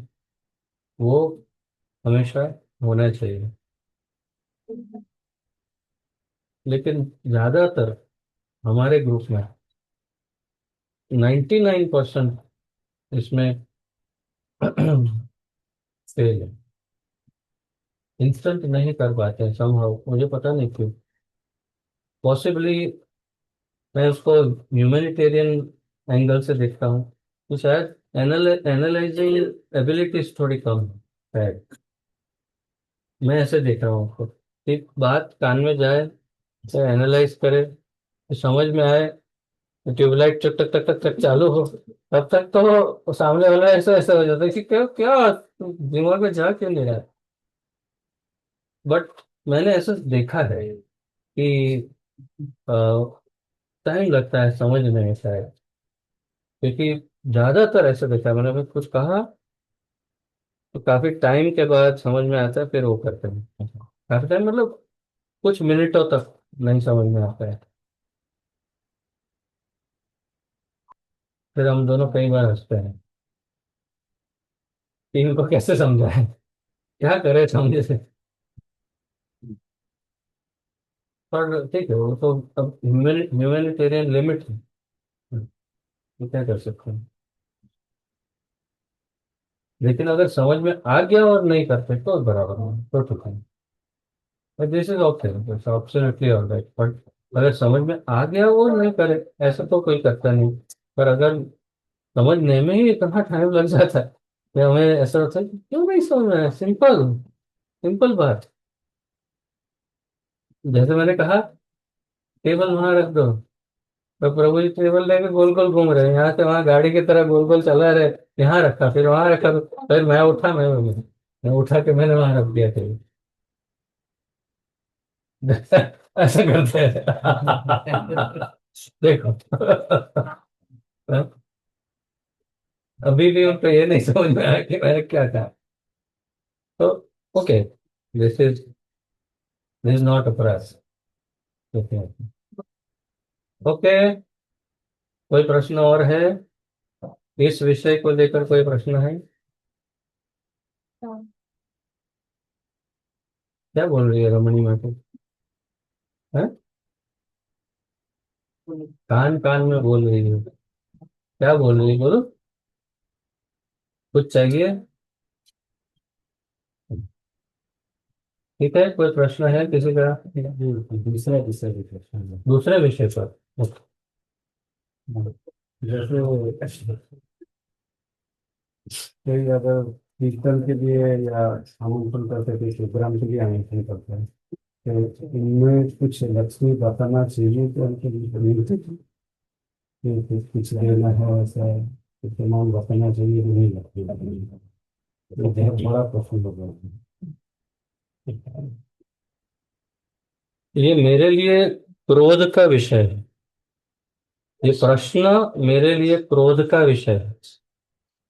प्रश्न ये है कि यदि कोई कीर्तन के लिए या कोई प्रोग्राम के लिए आमंत्रण देता है, तो उनको लक्ष्मी बताना चाहिए या नहीं बताना चाहिए, ये उनका प्रश्न है। और मेरे लिए ये सबसे बड़ा क्रोध का प्रश्न है कि इतने सालों से तो फिर आप मेरे साथ कर क्या रहे हो, और आपको मैंने लीडर बनाया है, तो आप लीडर बन के इस पोजीशन पर बैठ के मेरे साथ इतने वर्षों से कार्य करके क्या कर रहे हो? क्या मेरी चेतना, गुरु महाराज की चेतना और हमारे परंपरा की चेतना को समझ नहीं पाए इतने वर्षों में? ये बहुत बड़ा प्रश्न आपके सामने है। क्यों आपने उस प्रश्न का उत्तर क्यों अगले को नहीं दे दिया है पहले से, कि हम हमारे प्रभु जी को बहुत अच्छे से जानते हैं इतने वर्षों से? तो ये प्रश्न मेरे सामने लाकर आप मुझे क्यों क्रोधित कर रहे हो और अपने आप को क्यों ऐसे सिद्ध कर रहे हो कि जैसे आपको कुछ समझ में नहीं आता, कुछ आपने मेरे से कुछ सीखा ही नहीं? मेरे बताने से अगर फर्क नहीं पड़ता है, इसलिए आपके मुंह से सब कुछ सुनवाना चाहते नहीं, फर्क नहीं, फर्क क्या नहीं पड़ता है? फर्क क्या नहीं पड़ता है? लीडर मैं हूं, आप है, और हमारे मेरे कुछ चुनिंदा लीडर है। उसके अलावा और कौन है ऐसा है कि जो जाके संकीर्तन करे पैसा कमा के लाएगा? हैं। अभी कोई दो अकेले अकेले अकेले कौन जाने वाला है संकीर्तन करने? हमारे ग्रुप का ही कोई जाएगा ना, और वो भी हमारी जानकारी में तो आएगा ना। अगर हमारी जानकारी के बिना कोई करता है तो वो ग्रुप में है ही नहीं, उसको बाहर निकालो। वो ग्रुप में है नहीं, उसको बाहर निकाल दो। और अगर हमारे ग्रुप का कोई है और अगर संकीर्तन के लिए धन मांगता है तो भी उसे बाहर निकालना है, क्योंकि वो हमारे ग्रुप का सिद्धांत है ही नहीं। पहले से ही हमारे ग्रुप का सिद्धांत है, हम कभी किसी से कोई भी याचना नहीं करते हैं। लेकिन हाँ, समय आने पर अगर हमें कोई मूर्ख समझता हो तो हम उसको इंगित कर सकते हैं। जैसे पहली बार मैंने मेरे जीवन में, आध्यात्मिक जीवन में पहली बार मैंने ऐसा इंगित किया लक्ष्मीनाथ प्रभु को। फोन किया, उनको बोला, आप तो थे, मैंने उनको बोला कि प्रभु जी ये क्या है? 3,000 रुपया रखा जगन्नाथ के लिए सरस्वती पूजा के लिए, 4,000 रुपया का गिफ्ट दिया, हजारों रुपए आपको सरस्वती पूजा में आते हैं, और आप इतना हम परिश्रम करते हैं, इतना अच्छा प्रोग्राम करते हैं, इतना बच्चों ने मेहनत किया, सबने किया इतना, ये सब इतनी अपनी परिश्रम से इतना प्रसाद बनाते हैं, सब करते हैं, और आप 6-7 हजार रुपया किसी तरह से एडजस्टमेंट कर देते हैं। तो ये क्या उचित है? अगर हम लोग एक एक व्यक्ति की सेवा का 500 रुपये निश्चित करेंगे, कि जो जैसे आप लोगों के गांव में मैंने सुना है कि कोई सेवा में जाता है तो 500 रुपये देना पड़ता है एक एक जन को, ऐसा कुछ। तो अगर ऐसा कुछ हम डिसाइड करेंगे तो आपके ये यहाँ पर मुंडन ऐसे ही हो जाएगा। इतना पैसा आपको हमको देना पड़ेगा, 20-25 हजार रुपये से तो कम तो होगा नहीं। और आप यहाँ 5-6 हजार रुपये में फट फट हमको सुलटा देते हो, क्या ये उचित है? कई सालों से चल रहा है। ये मैंने लक्ष्मीनाथ प्रभु बोला कि जाके उसको बोलना, कमेटी को, कि मुझे ऐसा लगता है कि आपको सोचना चाहिए, क्या ये उचित है? हम लोग मूर्ख नहीं हैं। आप हमको मूर्ख तो नहीं समझ रहे कि इनको इतने में सब बता देते हैं, हमारा काम चलता रहेगा? अरे,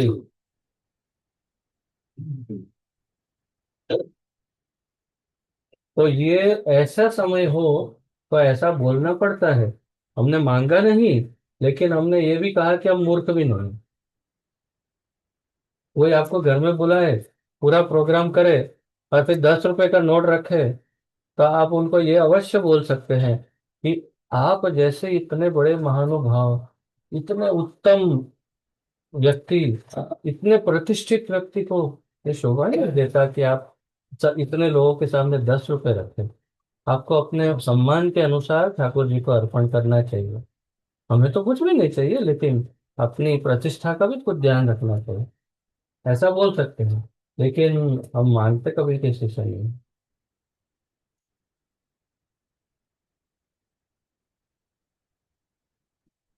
बोलो, अब कौन मांग रहा है? मांग नहीं रहा है उनसे। तो तो ज्यादातर वही सब रजिस्टर लाते ना, वही नाम आने तो 1,000 2,000 कुछ दे के छोड़ देते, 500 दे के छोड़ देते हैं। इसलिए प्रश्न तो तो हमारा जगन्नाथ कौन सा गरीब हो गया 500 हजार में? हमारा अभी ग्रुप का एक कॉमन बैंक अकाउंट है, आप लोगों को जानकारी है। मैं, समदर्शी माधव प्रभु और शिवपति शंकरशन प्रभु, हम 3 जन उस अकाउंट के जॉइंट होल्डर हैं, अकाउंट होल्डर।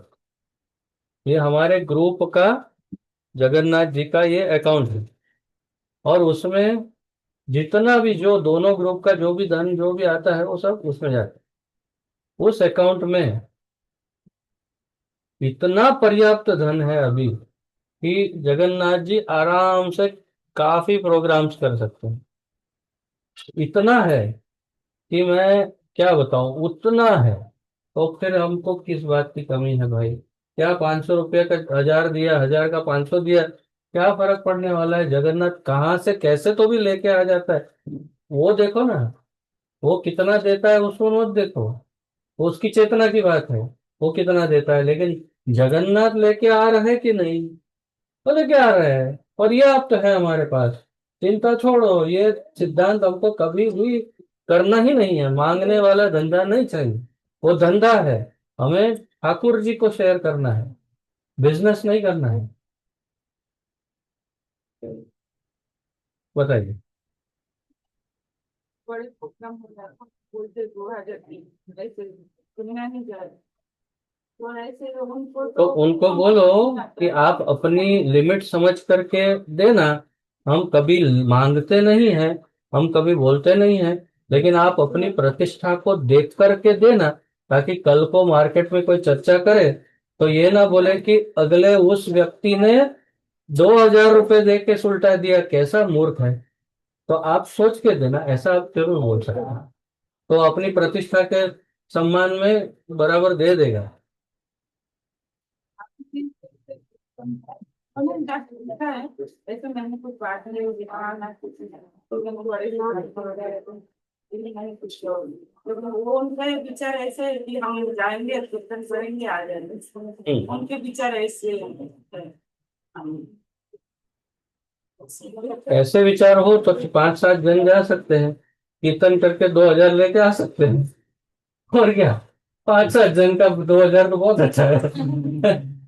नहीं, फिर वो ज्यादा लोग नहीं जाएंगे ऐसे में।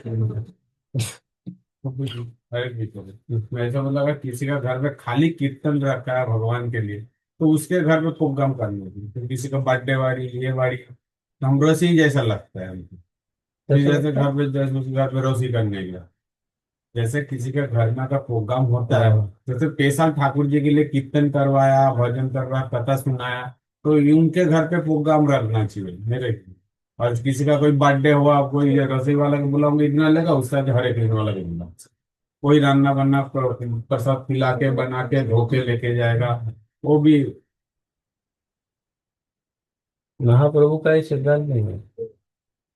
महाप्रभु का सिद्धांत यही है कि किसी भी प्रकार से तेन तेन प्रकारेण मनः कृष्णम निवेशय, किसी को भी किसी भी तरह से वो भक्ति के संपर्क में, भक्तों के संपर्क में आ रहा है, तो हमें निम्न से निम्न स्तर पर भी बैठकर रसोईया बनकर उसका वो लगता है मेरा भौतिक फायदा हो रहा है। ओके, तेरा भौतिक फायदा कर, पर भक्तों को बुला और कीर्तन कर। तो करना चाहिए। उसको ऐसा नहीं समझना चाहिए कि हम लोग रसोईया बन के जा रहे हैं। करना ही चाहिए, क्योंकि हो सकता है किसी एक का, उसका नहीं, वो कोई और सुनने वाले का चेतना बदल गया और वो भक्त बन गया, तो ठाकुर जी की सेवा में एक जीव और आ जाएगा। अगर नहीं जाओगे तो वो रोज रह जाएगा। इसीलिए ये विचार बिल्कुल भी उचित नहीं है, ऐसा नहीं सोचना चाहिए। और जिसके घर पे वो भी तो कुछ सुनता नहीं है, और जो भी लोग, जो भक्त लोग आते हैं, जो लोग जो रिश्तेदार वाला आता है, वो प्रसाद के आधा घंटा पहले आता है, आधा घंटा पहले आता है। मतलब क्या कर सकते हैं हम? हम लोग जो प्रचार कर रहे हैं किसको तो सुनाएंगे, हम है इतने ही नहीं। सालों से देख रहे हैं, हम कितने कुछ सालों भी से हम नहीं। लोग कर रहे हैं, लेकिन उसमें क्या कुछ भी नहीं किया जा सकता है। क्या किया जा सकता, वो तो इनवाइट करता है।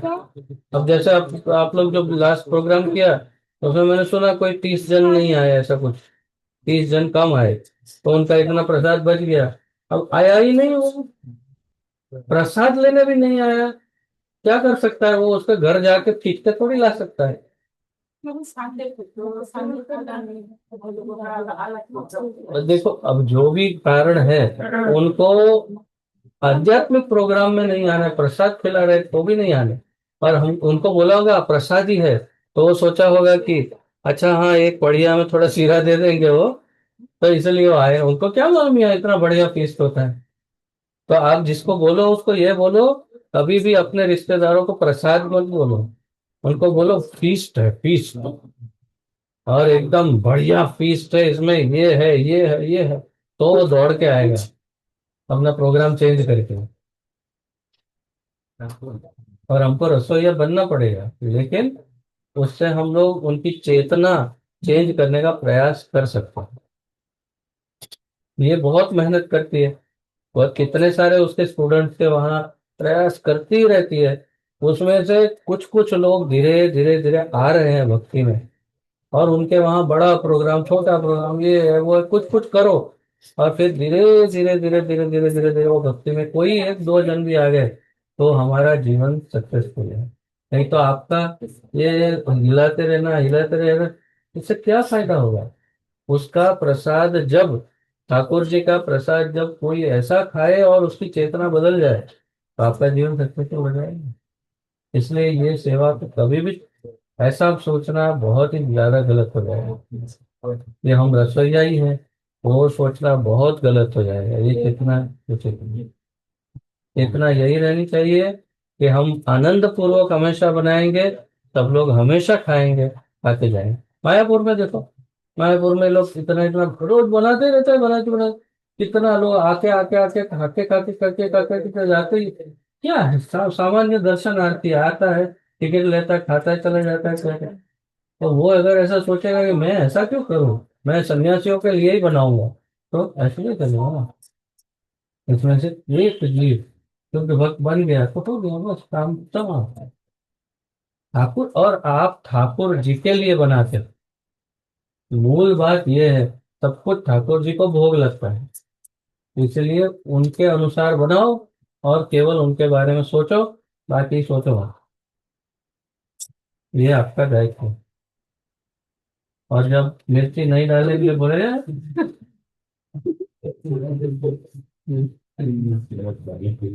तो मिर्ची,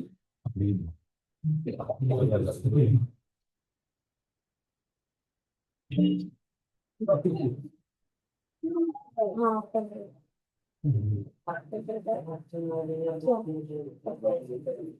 ओके, हो गया, संध्या आरती करें। प्रभु जी मच्छर मच्छर आ रहे हैं, आ चुके हैं ऑलरेडी। आज हम लोग ऐसा ऐसा ऐसा ऐसा करते करते सोएंगे, क्या करेंगे। आ गए ऑलरेडी, बहुत सारे आ गए। अब क्या, जब आ ही गए तो बंद करेंगे तो गर्मी हो जाएगी इसमें। ओके, रुकिए फिर। बाहर कहाँ जाना, अब तो यहाँ है, बाहर थोड़ी है, अंदर है। एकदम घर में किधर, ये एकदम घर है, इधर है। नहीं, वन की टू ये बोलो पहले। अगर वन है तो ये रहा यहाँ आराम से, टू है तो भी नहा लो, इधर कोई असली ना। और एक बात, हरि बोल, अपने बच्चों को ये प्रशिक्षण दो। मैं समझ सकता हूँ कठिन है, लेकिन प्रशिक्षण दो कि अगर 2 नंबर जाते हैं तो स्नान करना चाहिए, और पहले से बता देना चाहिए कि मुझे 2 नंबर जाना है, और वस्त्रों को अलग रख देना चाहिए, टॉवल टॉवेल डाल करके जाना चाहिए, पूरा स्नान करना चाहिए, और फिर बाहर निकल करके वो वस्त्रों को दोबारा पहन सकते हैं। लेकिन टॉयलेट में ले गए हैं वस्त्र और फिर वही पहनेंगे तो भी अशुद्ध ही माना जाएगा। ये मंदिर है। और पिछले नित्यानंद त्रयोदशी को सभी लोगों के जाने के बाद जब टॉयलेट में देखा, तो अंदर कोई करके चला गया। अब क्या करें, किसको पूछे। मेरे जैसी स्थिति है, मुझे किसका अपराध हुआ मालूम नहीं, टॉयलेट को मालूम नहीं, कौन करके गया मालूम नहीं, कोई तो करके गया है। अब वो बोले कैसे, तो वो बच्चा ही होगा ज्यादातर तो, है ना। बच्चा अंदर क्या प्रोग्राम करके बाहर निकल गया, बाहर आके पता ही नहीं चला, तो आराम से हरी हरी बोल करके घूम रहा है। उसको मालूम है अंदर में क्या करके आए हो। और यहाँ मंदिर में सब जगह पर ऐसे जैसे थप्पो खेलते ना, ऐसे तबला तो करके सब कुछ अपवित्र बन के चला गया। अब कैसे मालूम पड़े। तो ये प्रशिक्षण आपको देना है कि बेटे जब अंदर जाओ, अगर 2 नंबर है पूरा स्नान करना है। वस्त्रों के समेत स्नान करना चाहिए, ये प्रशिक्षण देना चाहिए। हम्म। क्या? हाँ? हाँ। प्रोग्राम नाम से हमसे पता चल पाए प्रोग्राम वो लोग सामने से अच्छे ये चाहिए आप इनको तुम्हें चेक कराना है आप लोग आप जांच इसलिए अब माता तो मुझे अलग से समझाना पड़ेगा। अभी जो लेक्चर दिया उसका क्या अर्थ नहीं, कोई निकला ही नहीं मीनिंग उसका। मतलब किसको ये ऐसी ऐसी ये खुजली किसको हो रही है हमारे ग्रुप में कि बस चार्ज करना ही है, करना ही है, पीछे ही पड़ गए, पीछे ही पड़ गए। तो जो अभी तो जवाब दिया मैंने, क्या जवाब दिया भाई? हम लोग क्या चार्ज करते हैं, क्या बोल रहे हैं? हम कुछ नहीं लेते, जो देना जगन्नाथ जी को सेवा के लिए। हम कुछ नहीं लेते हैं, हमारे जगन्नाथ जी लेते हैं। वो उनको जो देना है आप उनको दे दीजिए, आपकी इच्छा से दीजिए, आपको जैसा योग्य लगता है ऐसा दीजिए, लेकिन अपने सम्मान के अनुसार देना। क्योंकि बात चर्चा बाहर होगी कि इन्होंने ऐसा दिया है, तो आप सोच समझ करके दीजिए, हम कुछ लेते नहीं। यानी कि हम व्यक्तिगत रूप से कुछ नहीं लेते, हमारे एक ग्रुप है, अकाउंट है, उसमें जाता है, सब कुछ जगन्नाथ की ही सेवा में उपयोग में लिया जाता है। एकदम क्लियर अकाउंट रहता है। ऐसा करके बोल सकते हैं, याद रहेगा सबको क्या बोलना है। जो लेते हैं जगन्नाथ जी लेते हैं, और सब कुछ ठाकुर जी की सेवा में उपयोग में होता है। हम मांगते नहीं हैं, लेकिन आप अपनी इज्जत को ध्यान में रख कर देना। तो क्योंकि उसकी चर्चा सबके सामने होती है कि इसमें इतना आया है, तो जगन्नाथ जी के अकाउंट में जाएगा। बाकी हम लोग नहीं मांगते हैं आपको 10,000 दे दो, 5,000, ऐसा कुछ नहीं। आपका जो अच्छा इच्छा, जो आपको अच्छा लगता है दे। वो जो गीता के लिए उनको बोल सकते हैं, तो अपना गीता को हाँ, गीता को आप गीता के लिए बोल सकते हो कि आप ऐसा करो, 2 बॉक्स 4 बॉक्स गीता ले लो, ऐसा बोल सकते हो। ये बोल सकते हो क्योंकि ये प्रभुपाद जी ने बताया है, तो इसलिए मैं भी बोल सकता हूँ। ये बोल सकते हो कि आप 2-4 बॉक्स गीता ले लो, अपने संबंधियों को बांटो, ऐसा बोल सकते हैं। ये बोला जा सकता है। क्या हुआ, जाना है? तो तो ऐसे अगर 2000 उनकी हैसियत ज्यादा है फिर वो देना ही नहीं चाहते ऐसा कुछ करते हैं। कोई बात नहीं माता जी, ये हैसियत का मालिक ये है, उसने कैसे इतना भरा है हमारे अकाउंट में, वो तो मेरे ही आश्चर्य की बात है एकदम। लेकिन वो ले आता है अपना, जिसके पास लेना है, और जो देना है वो दे भी देता है, नहीं देना है कोई बात नहीं, उसकी हैसियत और ये दोनों वो लोग आपस की बात है, वो जाने। बोलते हमें सिर्फ कीर्तन कर 2-3 बार मुझे हमें सिर्फ कीर्तन ही करवाना है हमें सिर्फ कीर्तन ही कर यानी वो क्या बोलना चाहता है मुझे वो समझ नहीं आता हमें सिर्फ तो कीर्तन आप उनको पूछो कि स्पष्ट बताइए कि आप क्या कहना चाहते हैं, कि हमें सिर्फ कीर्तन ही करना है। क्योंकि जैसा प्रोग्राम आप लोगों ने अभी किया, वो देखकर उसको लगा भाई मुझे इतना बड़ा नहीं करना है, मुझे खाली 5-10 वक्त आए कीर्तन करे, थोड़ा हम प्रसाद खिलाए और चले जाए, ऐसा करना हो तो वो बोलेगा ना। उनका प्रोग्राम बहुत बड़ा है यानी उनका प्रोग्राम सब कुछ बहुत बड़ा है यानी हम लोगों से सिर्फ कीर्तन ही करवाना है काम नाम है सब बहुत बड़ा है बाहर उनके जो सब लेकिन से वो सब है हमसे कुछ हाँ, मतलब जैसे प्रोग्राम और साइड साइड में कोई बैठ के कीर्तन कर रहा है, ऐसा एक कीर्तन मंडली बुलाना है। अच्छा, अगर ऐसा कोई आपको लगता है, ये भी आप याद रखो सभी, अगर लगता है कि कोई ऐसा है कि हमको बहुत ज्यादा सम्मान है नहीं, बहुत कम सम्मान दे करके एक कीर्तन मंडली की तरह कोई बुलाना चाहता है, तो ऐसा रेट बताओ कि वो जीवन में कभी आपके पूछने ही नहीं आए।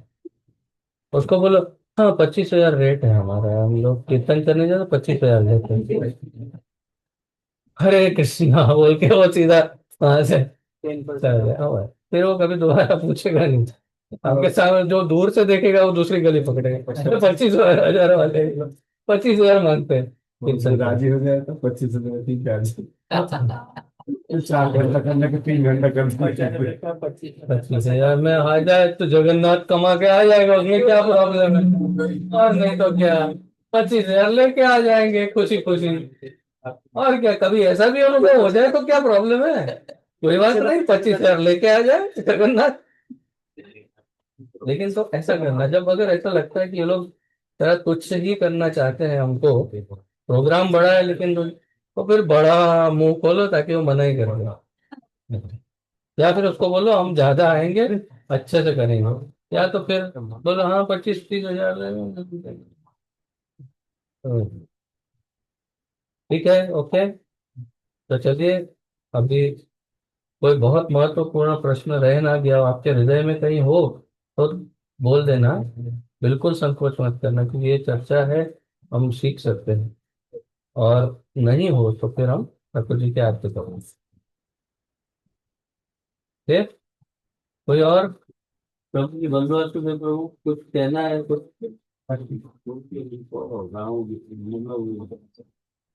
पूर्णिमा गोवर्ष पूर्णिमा जाना है पवित्र। तो ये किसको दिया यार किसको दिया जाए? वो और जिम्मेदारी, जिम्मेदारी कौन रेगुलरली आता है आपके साथ साथ, कौन है? अरुण चैतन्य प्रभु जी को भी बोल सकते हैं, वो भी कर सकते हैं। वो करें, मैं बोल दूंगा, वो कर देंगे। ऐसे संतुष्टता तो आती है, तो रहेगी, बैकग्राउंड में रहती है। ठीक है, तो आइए आइए फिर विराम ले। पतित पावन जगत गुरु शिल प्रभुपाद की जय। पतित पावन गुरु महाराज की जय। वंशा कल्पतरुभ्यश्च कृपा सिन्धुभ्येव च पतितानां पावनेभ्यो वैष्णवेभ्यो नमो नमः। सबको दंडवत प्रणाम। सबका बहुत बहुत धन्यवाद। हरे कृष्णा। ब्रजनाथ प्रभु, सब सुना आपने? जी प्रभु जी। ओके, हरे कृष्णा, धन्यवाद। अब आप एग्जिट कर सकते हैं।